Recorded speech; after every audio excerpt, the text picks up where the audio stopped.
So today we're going to talk about the CARES Act stimulus funding. Within our group, we have Yasmin Flores, Jenna Garcia, myself, Joanna Garcia, Lindsay Harrison, and Catherine Ryan. So summary of salient points. The method and skills within the workforce are constantly evolving and limiting employment opportunities for employees. Educational and training programs are struggling to meet these changes. Students, as a result, suffer from severe levels of stress, exhaustion, and depression in an attempt to keep up. The Community Wellness Center provides mental health professionals, emotional support, and childcare to help students cope with employer demand and build career adaptability.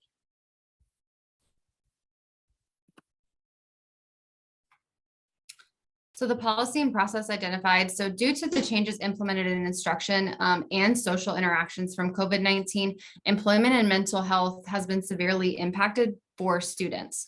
So with the funding that the Federal CARES Act is providing to our institution campuses that do offer trade and workforce programs will be required to offer community wellness centers on their campuses.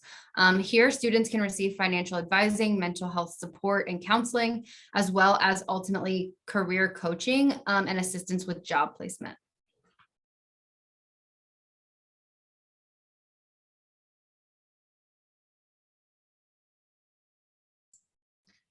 All right, for staffing needs, the new Community Wellness Center would need a director to oversee the program, along with 5 counselors available to assist students as they mentally prepare to make that shift into new jobs or promotions.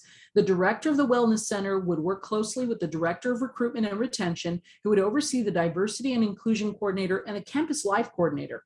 Campus Life would be there to support student clubs, a food pantry, and conferences and workshops that would benefit multiple populations by training them in skills that they could use in a variety of jobs. To assist students with their tuition and childcare, the financial advisors would work with the after-school care program to provide students with financial aid for classes and to assist with the cost of after-school care for students' children. After the first semester, the Office of Retention would meet with students to ensure that they are doing well academically. At the end of the first year, students would have the opportunity to meet with career coaches as they transition into a new job, a promotion, or into a higher degree.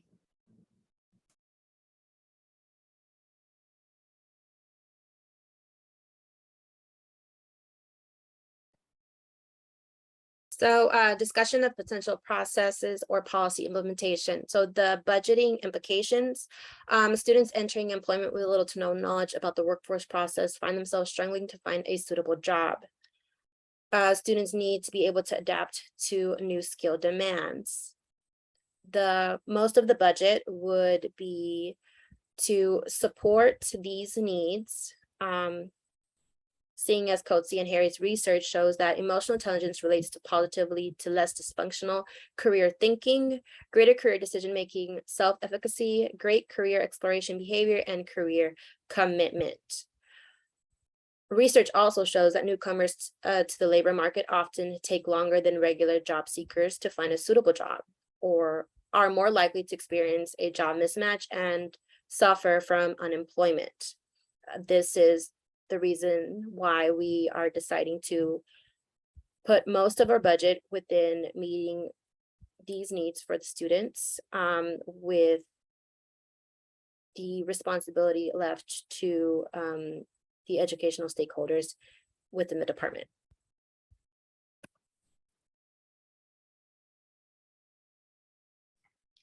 So the timeline for implementation, this would essentially take place in 2 semester phases for students who are participating in the program.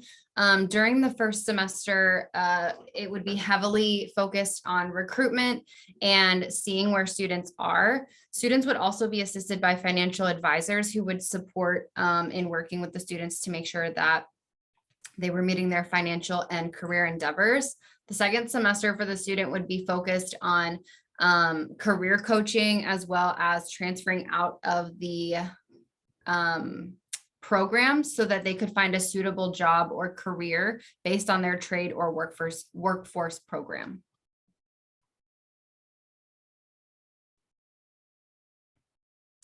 The goals and outcomes for our Community Wellness Center are essentially to make sure that we're supporting students in gaining access to career advice, exploration materials, coaching to increase student retention in those trade and workforce programs. So students are completing the programs that they started and matriculating through them.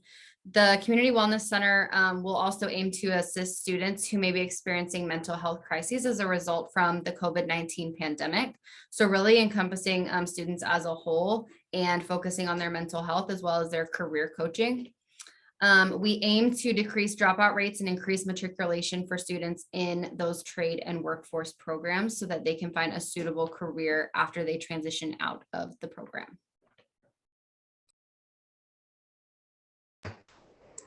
So how educational teams can implement the plan. Professionals from multiple departments will have to work together with the students. At each campus, there will be a team to oversee these designated areas. And the director will be responsible for ensuring the effectiveness and the fidelity of each of these programs.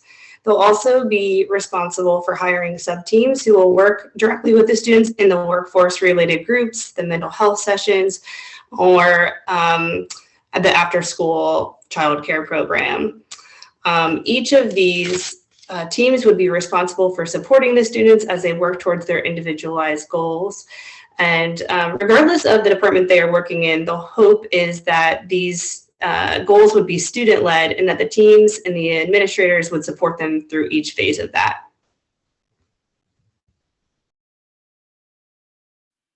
So discussion on collective leadership. So collective leadership is really defined as when a group of people come together with shared goals and a shared vision.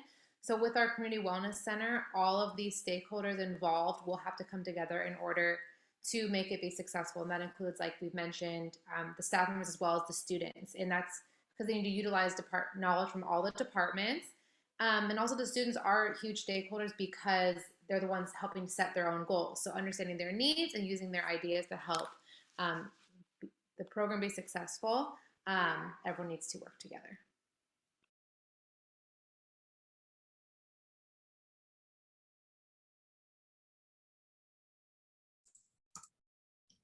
All right.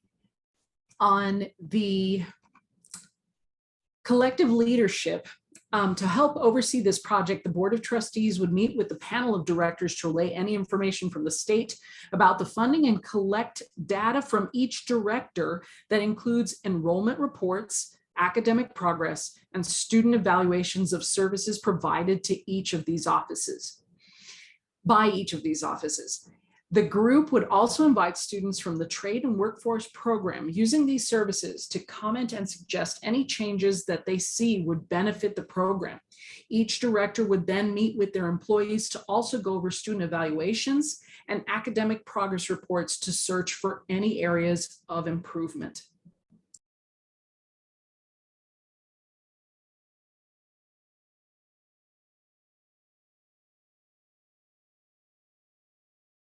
So in conclusion, mental health and education are interconnected. As educators instruct students, they must keep in mind their mental health. COVID-19 has made drastic changes to students' everyday life with little time to cope. To ignore the mental health aspect of students would do them and their future a great disservice.